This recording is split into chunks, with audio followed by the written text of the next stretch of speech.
आज तीसरा दिन है नवरात्र के तीसरे दिन जम्मू में बावे वाली माता मंदिर में भक्तों की भीड़।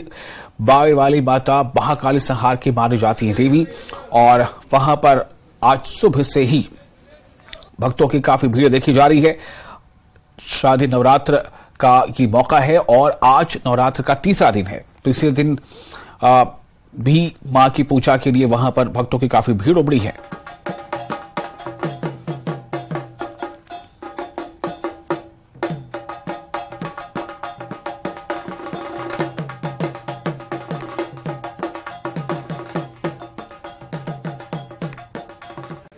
नवरात्रि का महापर्व मनाया जा रहा है और हम बावे वाली माता के दरबार में है। यहाँ भक्तजन आप देख रहे हैं, भक्तजनों का तांता लगा हुआ है। यहाँ माता के दरबार में ये हाजिरी दे रहे हैं और माता पूजा अर्चना हो रही है यहाँ पे। और आप देख सकते हैं कि यहाँ पे जो दरबार है यहाँ पे काफ़ी रश है, भक्तजनों का काफ़ी रश है। और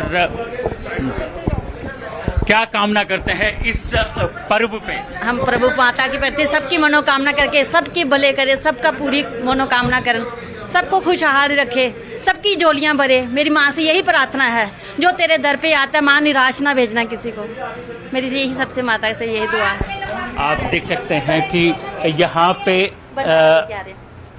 जो भक्तजन है माता के दरबार में हाजिरी दे रहे हैं और माता से यही प्रार्थना करते हैं, सुख शांति और समृद्धि के लिए की कामना करते हैं और पूरे विश्व की शांति के लिए यहाँ पे भक्तजन आए हैं। जो यहाँ पे बात करेंगे हमारे साथ कुछ और भक्तजन हैं जो यहाँ पे हाजिरी देने के लिए आए हैं माता के दरबार में पूजा अर्चना के लिए। आपसे जानना चाहेंगे हम, आज तीसरा नवरात्रा है, बावे वाली माता के दरबार में हम हैं, क्या कामना करते हैं इस तीसरे नवरात्र बावे वाली माता? यह है कि हमारे मजहब का जो सुख शांति होनी चाहिए, ये जो गदर पड़ा है ये ठीक होना चाहिए और हमारे जम्मू कश्मीर की पूरी रियासत की और पूरे हिंदुस्तान की मां रक्षा करे, यही मनोकामना मांगते हैं हम। आप देख सकते हैं कि काफ़ी यहाँ पे जो भक्तजन है यहाँ आ रहे हैं माता के दरबार में और माता के दरबार में आकर हाजिरी देते हैं और पूजा अर्चना के लिए भक्तजन अंदर जा रहे हैं। और यहाँ इन 9 दिनों में काफ़ी जो भक्तजन है यहाँ माता के दरबार में आते हैं और माता से यही प्रार्थना करते हैं, पूरी विश्व की शांति के लिए, मानव जाति की शांति के लिए और सुख समृद्धि के लिए प्रार्थना करते हैं बावे वाली माता से। और ये जो मंदिर है काफ़ी प्राचीन मंदिर है और इस मंदिर में लगभग हर वर्ष इस उत्सव को मनाया जाता है। जो भी यहाँ पे भक्तजन आते हैं यहाँ माता से प्रार्थना करते हैं, जैसे कहा, सुख समृद्धि और शांति के लिए। कैमरामैन आशु के साथ में राजेंद्र टिक्कू, न्यूज़ 18 जम्मू। और इस वक्त राजेंद्र टिक्कू खुद हमारे साथ लाइव मौजूद हैं। राजेंद्र, आप सबसे पहले मुझे बताएं कि आप किस मकाम पर हैं और वहां इस वक्त एक तो श्रद्धालुओं का आना किस तरह से हो रहा है और दूसरी बात यह कि मौसम ने भी कुछ अपना रुख बदला है। इन सब को मिलाकर तस्वीर क्या दिख रही है वहां? हाँ विशाल, अभी हम बावे वाली माता के मंदिर के परिसर के बाहर हैं और सुबह से यहाँ भक्तजनों का तांता लगा हुआ है। भक्तजन यहाँ आ रहे हैं, यहाँ पे माता के दरबार में हाजिरी देने के लिए और माता के दरबार में ये खास तर पूजा अर्चना करने आते हैं हर साल। हमारे साथ आपका शुभ नाम क्या है? मुस्कान सूरी। अच्छा मुस्कान जी, आप बताइए, हर साल आते हैं नवरात्रा के पर्व पे यहाँ पे? नवरात्रों में मैं हर रोज बावे आती हूँ, मेरे को इतनी महानता माता रानी पे। अच्छा, क्या कामना करते हैं माता रानी से, क्या मांगते हैं? यही, हम अपने पति की लंबी आयु, तंदुरुस्ती, घर मेरा सुखार रहे, और क्या चाहिए। माता रानी का आशीर्वाद हम सब पे, हमारे पूरे जम्मू पे बना रहे। माता रानी है जो इसको जम्मू को बचा के रखा हुआ है। जी विशाल, सबसे बड़ी बात यहाँ पे ये हुई कि सुबह यहाँ पे काफ़ी रश था भक्तजनों का, लेकिन अभी मौसम ने करवट बदली, काफ़ी तेज़ बारिश हो रही है और उससे थोड़ा सा जो भक्तजनों का यहाँ पे रश है वो थोड़ा सा कम होने लगा है। हमारे साथ ये आपका शुभ नाम? जी, मेरा नाम पुलकित बाली है, मैं जम्मू का रहने वाला हूँ सर। हर साल आते हैं यहाँ पे? जी सर, हर साल आते हैं हम, डेली आते हैं सर। हाँ जी सर, हाँ जी। क्या कामना करते हैं माता वाली माता रानी से हम यही कामना करते हैं कि सबको ऐसे ही सुख बरसाते चलें, कि लोग आपके पास ऐसे ही हर साल आते चलें। आज माता रानी के दरबार में आज तीसरा नवरात्रा है, आप देख सकते हैं कितनी बारिश होने के बावजूद भी कितने श्रद्धालु यहाँ पे आए हैं। मैं आपको परिसर के अंदर ले जाना चाहता हूँ, जहाँ पे मैं आपको बताऊंगा कि कैसे भक्तजन यहाँ पे पूजा अर्चना करते हैं। और सुबह से ही जब मैंने कहा कि यहाँ पे भक्तों का जो रश है काफी रहा और पूजा अर्चना की जा रही है यहाँ पे। और यहाँ पे जो परिसर के अंदर जो पुजारी हैं या बाकी वो काफी अच्छे तरीके से ये जो चढ़ावा यहाँ पे चढ़ता है और प्रसाद के तौर पे यहाँ पे भक्तजन ये फिर घर ले जाते हैं और ये पूरे परिवार में बांटते हैं। जी विशाल, आपको मैं बता दूं कि यहाँ पे हमारे साथ कुछ और यहाँ पे कर्मचारी, उनसे बात करेंगे। जी आप बावे वाली माता के दरबार में हैं, हम आप बता सकते हैं कि कितना रश रहता है इन दिनों में, नवरात्रों के? इन दिनों में इतना रश होता है कि कम से कम जो इस टाइम कोई भी भक्त आते हैं तो उनको कम से कम 1.5 से 2 घंटे लगते हैं दर्शन करने के लिए। लेकिन आज बारिश होने की वजह से तो काफ़ी इनमें कमी है, लेकिन फिर भी चल रहा है बहुत अच्छे। आप देख सकते हैं विशाल, यहाँ पे बारिश की वजह से थोड़ा सा रश कम होने लगा, लेकिन सुबह से जब से हम यहाँ पे आए हैं हमें काफी अच्छे तरीके से यहाँ देखा कि यहाँ जी राजेंद्र टिक्कू हमें दिखा रहे थे कि इस वक्त वहां पर बावे वाली माता के मंदिर में लोगों का जो है वो सिलसिला लगातार बना हुआ है आने का। श्रद्धालु वहां पहुंच रहे हैं। मौसम ने थोड़ा अपना रुख बदला है, जिसका थोड़ा सा आंशिक हम कह सकते हैं कि असर वहां पर पड़ा है। शायद लोग अब ये तैयारियां कर रहे होंगे कि वो किसी तरह से खुद को तैयार करके जाए, छतरी लेके जाए या रेनकोट पहन के जाए। लेकिन बारिश जो शुरू हुई है तो उससे थोड़ा वहां पर जो सिलसिला है श्रद्धालुओं के आने का थोड़ा कम हुआ है।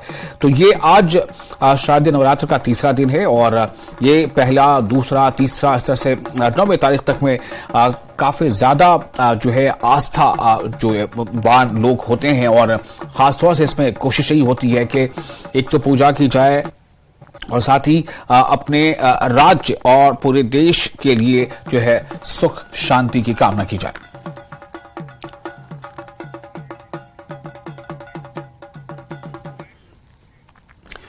तो शारदीय नवरात्र का तीसरा दिन और आज मां के तीसरे रूप चंद्रघंटा देवी की पूजा हो रही है। मां की शक्तिपीठ और माता मंदिरों में सुबह से ही बड़ी संख्या में श्रद्धालु दर्शन के लिए और पूजा अर्चना के लिए पहुंच रहे हैं। मान्यता है ऐसी कि मां चंद्रघंटा देवी की पूजा से शांति, समृद्धि और आत्मविश्वास में वृद्धि होती है।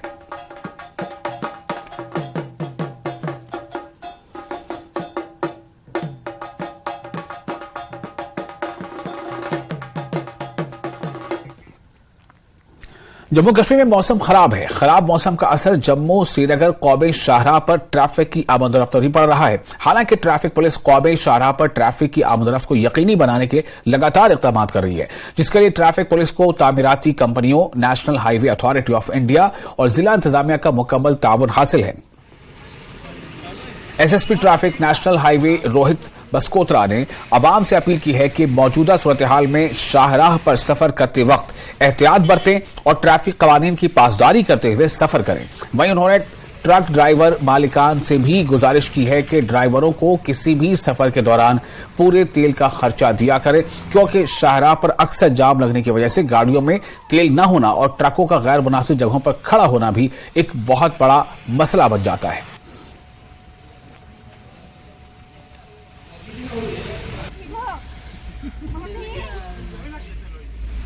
सबसे पहले आज विशालगढ़ में स्लाइड आया था, उसकी वजह से ट्रैफिक दोनों को रोका गया था। लेकिन जो NHA की मशीनरी है, जो हमारे अफसर थे, ड्रोन थे, उन्होंने ट्रैफिक को प्रॉपर तरीके से लेआउट किया ताकि लोगों को इनकन्वीनियंस ना हो। उसके बाद स्लाइड को ओपन करके ट्रैफिक छोड़ा गया है और अभी आप देख रहे हैं ट्रैफिक चल रहा है। जहाँ तक आपने बात की परेशानी, कल रात को भी हमारा एक स्लाइड आया था, लेकिन चूँकि हमारी नगरी 24 घंटे NH 44 पे JNK ट्रैफिक पुलिस का मैन पावर उन्होंने रात को मशीनें मंगवाई और हाईवे को थ्रू किया। आपके माध्यम से मेरा लोगों से ये रिक्वेस्ट है कि जहाँ हमारा डबल लेन रास्ता है, कृपा करके ओवरटेकिंग ना करें, क्योंकि ट्रैफिक तो खोल देते हैं लेकिन ओवरटेकिंग की वजह से हम लोग को क्लियर करने में और टाइम लग जाता है। उनके खिलाफ सख्त कार्रवाई की जाएगी। इसके साथ ही साथ जब वो चले हाईवे पर वाइपर का इस्तेमाल करें, अपनी गाड़ियों में देखें पूरा। और जो हैवी व्हीकल के ड्राइवर हैं मेरे, जो ट्रक साहिबान हैं, उनसे मेरी पर्सनली दरख्वास्त है वो गाड़ी में तेल पका देखें। हमें रात को नंबर ऑफ केसेज ऐसे होते हैं कि गाड़ी खराब हो गई, गाड़ी में तेल नहीं है, तो जो मालिक साहिबान गाड़ी भेज रहे हैं गाड़ी को प्रॉपर तेल दें। गुलशन चौक बांडीपुरा में लेफ्टिनेंट गवर्नर मनोज सिन्हा की जानिब से वर्चुअल तरीके से कार पार्किंग का सगे बुनियाद रखे जाने से मकामी लोगों ने खुशी का इजहार किया है। उनका कहना है कि जिला हेडक्वार्टर पर कार पार्किंग की सहूलत न होने की वजह से बार बार ट्रैफिक जाम का मसला दरपेश आता है, जिस वजह से राहगीरों के साथ साथ दुकानदारों को भी सख्त मुश्किलात का सामना करना पड़ता है। मकामी लोगों ने उम्मीद जाहिर की है कि कार पार्किंग का काम अनकरीब शुरू हो जाएगा।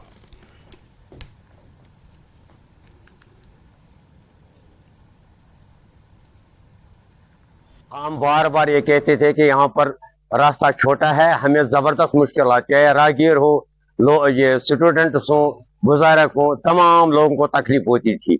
हम एलजी को दिल की उम्मीद गहराइयों से मुबारकबाद पेश करते हैं कि उन्होंने कीमती वक्त निकालकर बांडीपुरा की इस मसले को हल करने के लिए संग बुनियाद रखा इस कार पार्किंग का। और हम ये उम्मीद करेंगे कि डीसी साहब और एलजी साहब प्रायोरिटी बेसिस पर इसको कंस्ट्रक्ट करने में बहुत जल्दी से काम करेंगे ताकि बांडीपुरा का ये मसला हमेशा के लिए हल हो जाए।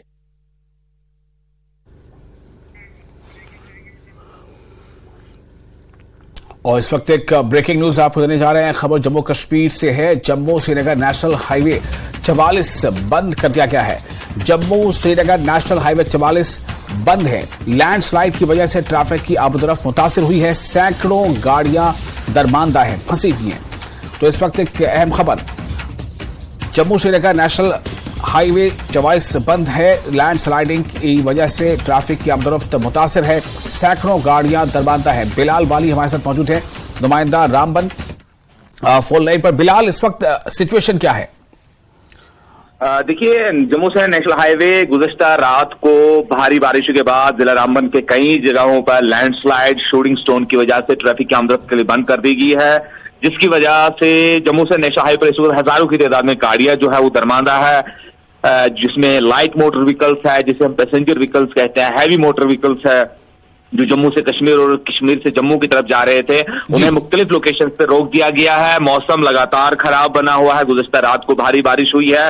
अभी इस वक्त के मकाम पर जरा से राहत मिली है, तो तामीराती कंपनियां और national highway authority of India ने ट्रैफिक पुलिस के साथ मिलकर नेशनल हाईवे को रिस्टोर करने का काम जंगी पैमाने पर शुरू कर दिया है, ताकि जल्द से जल्द यहाँ पर जो डेब्रीज है उनको हटाया जाए। शूटिंग स्टोन को यहाँ से अगर रुक जाता है उसके बाद हाईवे रिस्टोर हो जाएगा और नेशनल हाईवे पर ट्रैफिक की आमदरफ्त को चलाने के काबिल बनाया जा रहा है। तो उधमपुर और वादी कश्मीर काजीगुंड एरिया में भी गाड़ियों को रोक दिया गया है। जो ट्रैफिक पुलिस ने एडवाइजरी जारी की है, आवाम से अपील की है कि वो सफर करने से गुरेज करे आज दिन में, जब तक हालात शहरा के बेहतर नहीं होते हैं और मौसमी हालात ठीक नहीं होती है। और अगर ज्यादा कोई परेशानी है तो ट्रैफिक कंट्रोल यूनिट जो है उससे राब्ता करने के लिए ट्रैफिक पुलिस ने एडवाइजरी जारी की है। तो रामबन में जो डिफरेंट लोकेशंस है, जिसमें ढलवास है जहां पर स्लश आता है, मड स्लश आता है, वहां पर रोड बंद है। उसके बाद मिहाड़ कैफेटेरिया मोड़ के पास में काफी वहां लैंडस्लाइड हुआ है,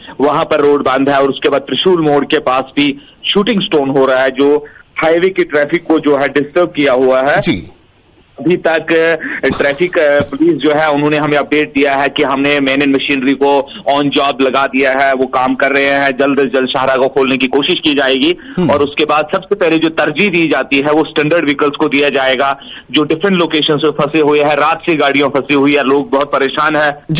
वो अपनी मंजिलों तक पहुंचना चाहते हैं, ताहम हाईवे का बंद होने की वजह से उन्हें परेशानी है। और मौसम में अभी जरा सा रुकावट आई है, बारिश का सिलसिला रुका है। कल दिन से बिल्कुल लगातार बारिश हुई, गुज़श्ता रात को भी बारिश हुई, अभी जरा बारिश रुकी है, लेकिन बादल छाए हुए हैं, बारिश होने के इम्कानात है। जो महकमा मौसमियात की एडवाइजरी है, उनका कहना है कि बारिश आज दिन को भी हो सकती है। तो इसलिए लोगों से गुजारिश की जाती है कि वो परहेज करें अननेसेसरी घर से बाहर निकलने से, ताकि उन्हें रास्ते में किसी तरह की परेशानियों का सामना न करना पड़े। जी बिलाल, क्या ये जो लैंडस्लाइड हुआ है इससे फौरी तौर कोई नुकसान भी हुआ है जानी या माली? नहीं, इस तरह का कोई, क्योंकि जब भी तेज बारिशें होती है या इस तरह का सिचुएशन पैदा होता है, वहां पर नेशनल हाईवे की टीम्स होती है, ट्रैफिक पुलिस की टीम्स होती है, तो वो एहतियात के तौर पर गाड़ियों को डिफरेंट लोकेशंस पे जो उनके नाके, स्पेशल नाके बने होते हैं ट्रैफिक पुलिस के और पुलिस के, उन गाड़ियों को उन जगहों पर रोका जाता है और स्लाइड वाले जोन में गाड़ी को रोकने नहीं दिया जाता है। तो खुशाइन बात यह है कि किसी तरह का कोई नुकसान नहीं हुआ है। ताहम हाईवे का बंद होना ये भी एक नुकसान है, वक्त का जिया होता है, लेकिन जानी और माली नुकसान कोई कुछ नहीं हुआ नेशनल हाईवे पर। और गुज़श्ता रात से ही ये बंद है और उसके बाद गाड़ियों को जो डिफरेंट लोकेशन पे रोका गया है, उन लोगों को परेशानियों का काफी सामना है। ताहम अभी जो हमारे पास ट्रैफिक एसएसपी रोहित बस्कोत्रा है, उन्होंने इन्फॉर्मेशन दी है कि उन्होंने मैन इन मशीन की जॉब पे लगा दिया है और उनकी कोशिश है कि जल्द से जल्द हाईवे को रिस्टोर किया जाए और पहले स्टैंडर्ड व्हीकल्स को यहां से निकाला जाएगा और उसके बाद ही जो फ्रेश ट्रैफिक एडवाइजरी है वो जारी की जाएगी ट्रैफिक पुलिस के जरिए। और आवाम से गुजारिश है कि वो ट्रैफिक एडवाइजरी को फॉलो करे ताकि रास्ते में उन्हें किसी तरह की परेशानियों का सामना न करना पड़े। चलिए, बहुत शुक्रिया आपका बिलाल तमाम जानकारी के लिए। तो बिलाल हमें ये बता रहे थे कि किस वक्त अभी वहां पर हालात क्या हैं। जम्मू श्रीनगर नेशनल हाईवे 44 बंद है, लैंडस्लाइडिंग की वजह से ट्रैफिक की तरफ मुतासिर है, सैकड़ों गाड़ियां दरमांदा है, लेकिन लगातार कोशिशें जारी हैं कि इसे जल्द से जल्द खोला जा सके, बशर्त के मौसम साजगार हो सके। अगर फिर से बारिश ज्यादा होती है या लैंडस्लाइडिंग के कोई वाकयात होते हैं तो हो सकता है कि इसके बहाल होने में इस ट्रैफिक के थोड़ा वक्त भी लग जाए।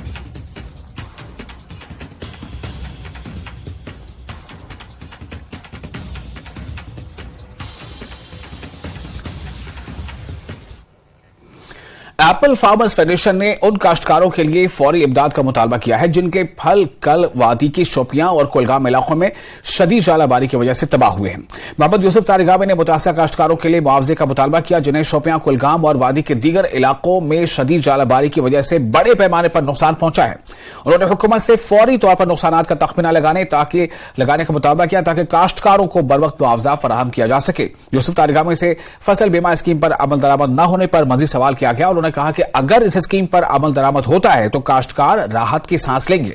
इस स्कीम से फल काश्तकारों को कुदरती आफात से होने वाले नुकसानात की सूरत में बचाया जा सकेगा।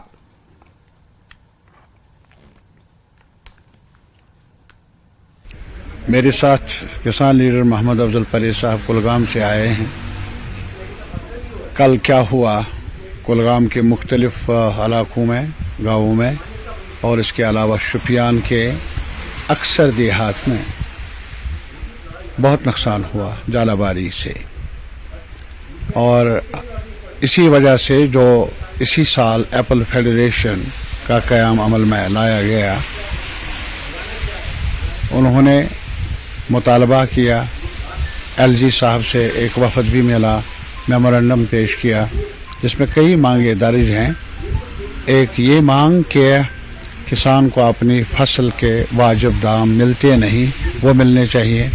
ख़ास तौर पर एप्पल के खसारे में चल रहा है, दवाइयों की कीमतें बढ़ रही हैं, खाद की कीमतें बढ़ रही हैं, कर्ज़जात में इजाफा हो रहा है, लेकिन जो जितना मिलना चाहिए अपनी कमाई का मुआवजा उतना ग्रोवर को मिलता नहीं। दूसरी मांग ये थी कि जहाँ तक जालाबारी का ताल्लुक़ है, बारिशों का ताल्लुक़ है या बेवक्त ज़्यादा धूप का सवाल है, गर्मी का सवाल है, खुशकसाली का सवाल है, नुकसान होता है किसान का, ग्रोवर का। कोई भी फसल बनाए तो उसे कुदरत के तरफ से जो कभी ऐसी इस किस्म की वारदातें होती हैं, वारदात ही हम कहेंगे, एक काफ़ी नुकसान होता है कैलेमिटीज़ की वजह से, नेशनल कैलेमिटीज़ की वजह से, तो किसान उसकी जद में आता है। अभी जहाँ तक फसल का ताल्लुक़ है काफ़ी उम्मीदें वाबस्ता थी और अपने माशरे को, अपने माशियत को संभालने की बात थी, अपने घर को चलाने की बात थी, लेकिन आनन फानन ये सामना करना पड़ा। और खयाम और श्रीनगर के डाउनटाउन के कई इलाकों को बिजली की मुताबिक कटौती का सामना है, जिसकी वजह से मकीनों को शदीद परेशानी झेलनी पड़ रही है। मकीनों का कहना है कि हमें गुज़िश्ता चंद हफ्तों से बिजली की गैर मामूली कटौती का सामना है, जिससे आवाम के मामूलात का काम बुरी तरह मुतासिर हो रहा है। उन्होंने कहा कि ताजिर और दुकानदार कई अहम चीजें फ्रिज में रखते हैं और बिजली की सप्लाई देर तक बंद रहने के बायस चीजें खराब हो जाती हैं। उन्होंने मजीद कहा कि स्मार्ट मीटर लगाने के बावजूद हमें बिजली की इस कदर कटौती का सामना करना पड़ रहा है। ये बदकिस्मती है, क्योंकि आवाम को यकीन दिलाया गया था कि हमें स्मार्ट मीटर लगाने के बाद बिजली की बिला ताअतुल फराहमी होगी। आवाम का कहना है कि सर्दियों का मौसम भी शुरू हो गया है और जम्मू कश्मीर में तकरीबन हर चीज के लिए बिजली की जरूरत होती है। श्रीनगर के डाउनटाउन में ताजिरों ने न्यूज 18 को बताया कि इनमें से बहुत से ताजिर ऐसे हैं या ऐसे कामों से वाबस्ता हैं जिनके लिए खास तौर पर बिला ताअतुल बिजली की फराहमी की जरूरत होती है और बार बार बिजली कटौती इनकी तिजारत पर असरअंदाज हो रही है।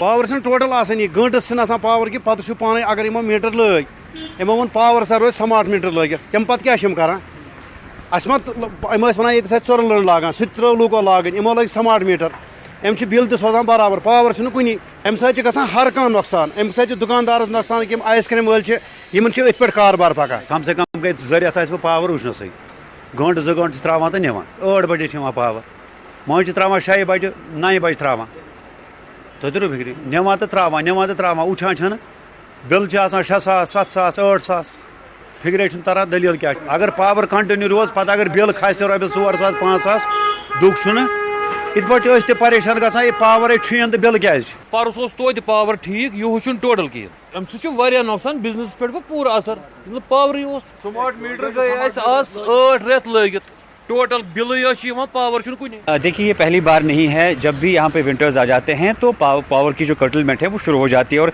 वो भी अनऑफिशियल तरीके से। लेकिन इस बार लोगों ने ये चीज़ देखी, जैसे ही समर ही चल रहा था, अभी गर्मियाँ ही चल रही थी, आपने समर में ही पहली बार स्मार्ट मीटर लगने के बाद 8 से 9 घंटे जो बिजली है वो बंद पाई है। जब आपने स्मार्ट मीटर्स यहाँ पे इंट्रोड्यूस किए, आपने लोगों से कहा कि आप कोऑपरेट कीजिए, आप हमें स्मार्ट मीटर्स लगाने दीजिए, हम जहाँ जहाँ स्मार्ट मीटर लगाएंगे उस एरिया में फिर 24/7 बिजली रहेगी। लेकिन आपने खुद देखा होगा, आप कश्मीर में किसी भी फर्द से बात कीजिए जहाँ पे स्मार्ट मीटर लगे होंगे, वो आपको ये कहेगा कि जब भी स्मार्ट मीटर लगे उसके अगले दिन से ही बिजली गुल हो गई। देखिए, आप लोगों को जो वादे करते हैं उन वादों को पूरा कीजिए। अब खाली ज़रूर ये जो बिजली है, आप देखिए डाउनटाउन के ऐसे बहुत सारे एरियाज़ हैं, बहुत सारे ऐसी जगह है जहाँ पे ऑक्सीजन कॉन्सेंट्रेटर पे लोग चलते हैं, बहुत सारी ऐसी मशीनरीज़ हैं जो बिजली की वजह से चलती है। आप देखिए अभी एग्ज़ाम चल रहे हैं, बच्चों की पढ़ाई पे कितना असर पड़ रहा है। एक तो हम उस इलाके में रहते हैं जिसको सरहद रीजन कहते हैं, हमें बाकी रेस्ट ऑफ इंडिया से बिजली की ज़्यादा ज़रूरत है। यहाँ का जो मौसम है, अब देख रहे हो इस समय बारिश हो रही है, तो वार्मिंग के लिए, गर्मी के लिए भी हमको बिजली की ज़रूरत पड़ती है। मुंह धोने के लिए भी पानी गर्म होना चाहिए, नहाने के लिए भी पानी गर्म होना चाहिए। अब खाना पकाने के लिए तो हमको बिजली चाहिए। फीस तो ये मांगते हैं, अब तो स्मार्ट मीटर भी लग गए, हमने एक्सेप्ट किया, वी एक्सेप्टेड एवरीथिंग। लेकिन हम देखते हैं कि हमारे साथ क्या एक ही स्टेप में अंदर का उसूल क्यों किया जाता है। मेहरबानी करके इस चीज़ का खास ख्याल रखिए कि सर्दियों का मौसम आने वाला है, हमारे लिए बिजली का प्रोग्राम कीजिए, किसी भी तरह से हमको बिजली दीजिए, वरना यहाँ लोग सड़कों पर आ जाएंगे। बिजली की अगर हम बात करें तो अभी विंटर का सीजन ही नहीं था और बिजली चली गई। दिन में आप देख सकते हैं कि 8 से 9 घंटे तक बिजली चली जाती है। और अगर हम देखें तो काम जो है वो कम्युनिकेशन पे होता है, लेकिन अगर हम देखेंगे हमारे लैपटॉप, फ़ोन जो है वो डाउन रहते हैं क्योंकि बिजली नहीं होती है, ना हम फ़ोन चार्ज कर पाते, ना हमारे लैपटॉप काम करते हैं। और अगर घर का काम भी देखेंगे तो बिजली के बगैर घर का भी कोई काम नहीं होता है, जिसकी वजह से लोग भी सफ़र करते हैं, जो स्टूडेंट्स हैं वो भी सफ़र करते हैं, जो दफ्तर है, दफ्तर में लोग काम करते हैं वो भी बहुत सफ़र। और इसके साथ इस बुलेटिन में फिलहाल इतना ही, लेकिन न्यूज़ 18 जे के लिए लगातार बड़ी और अहम खबरों का सिलसिला जारी रहेगा।